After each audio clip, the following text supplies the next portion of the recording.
Conseil des ministres a tenu sa séance hebdomadaire ce mercredi 21 décembre 2016 sous la présidence de Monsieur le Président de la République, chef de l'État, chef du gouvernement.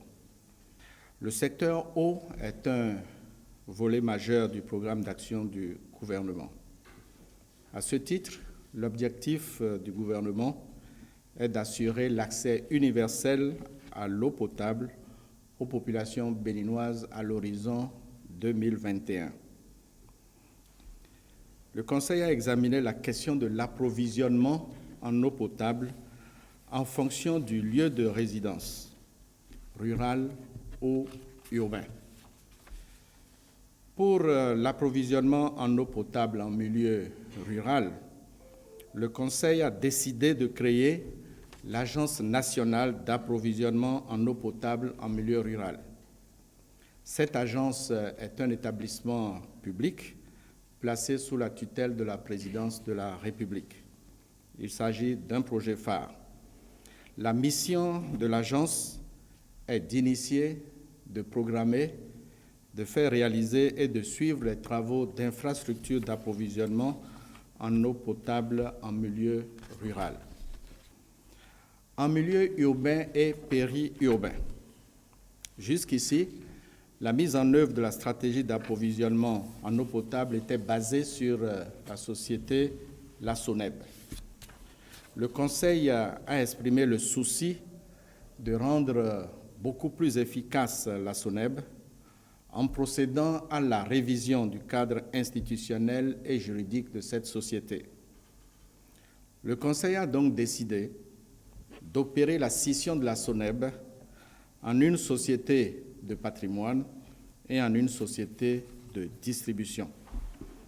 Ainsi, la réorganisation institutionnelle du secteur va favoriser la rationalisation de l'intervention publique, la contribution du secteur privé et la consolidation des investissements à travers le partenariat public-privé.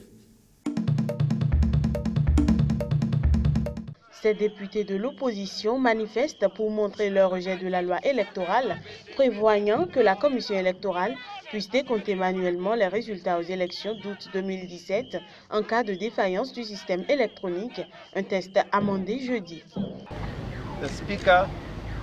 Le président de l'Assemblée nationale a violé les dispositions constitutionnelles et les règlements dans la manière avec laquelle il a déposé l'avis dans le bulletin et la raison qui l'a poussé à convoquer cette séance spéciale. C'est l'objet de la procédure.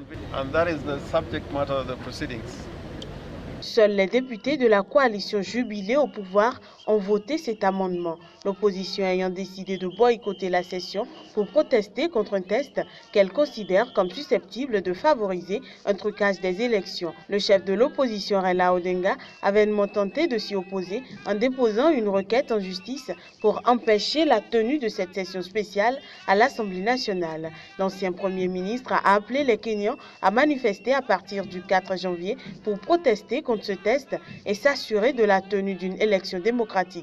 Les précédentes élections en 2007 s'étaient en revanche soldées par plus de 1100 morts au cours d'affrontements politico-ethniques.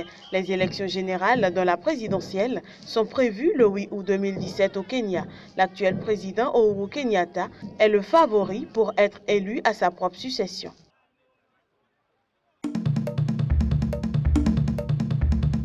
D'après le responsable des pompiers, 140 maisons et autres constructions ont été touchées. Un énorme incendie faisait rage jeudi à Itoagawa, ville côtière du nord-ouest du Japon, sans cependant faire de victimes dans l'immédiat, selon les services de secours. Le feu a pris aux environs de 1h30 GMT dans un restaurant chinois avant de s'étendre au pavillon et aux constructions environnantes. Il se poursuivait plus de 7 heures plus tard dans ce quartier typique d'une ville de province japonaise constitué de blocs de maisons et de commerces disparates serrés les uns contre les autres avec un enchevêtrement de câbles électriques. Un avis d'évacuation a été donné à quelques 363 foyers, totalisant 740 habitants de cette commune de 44 510 habitants, selon les derniers chiffres publiés par la municipalité. La plupart des maisons japonaises sont en bois, même si elles sont recouvertes de revêtements leur donnant l'apparence de la pierre ou du crépi. Un autre incendie survenu dans des installations techniques de la préfecture de Kanagawa, en banlieue de Tokyo, a obligé à interrompre le trafic d'une partie des trains à grande vitesse Shinkansen entre l'est et l'ouest du pays.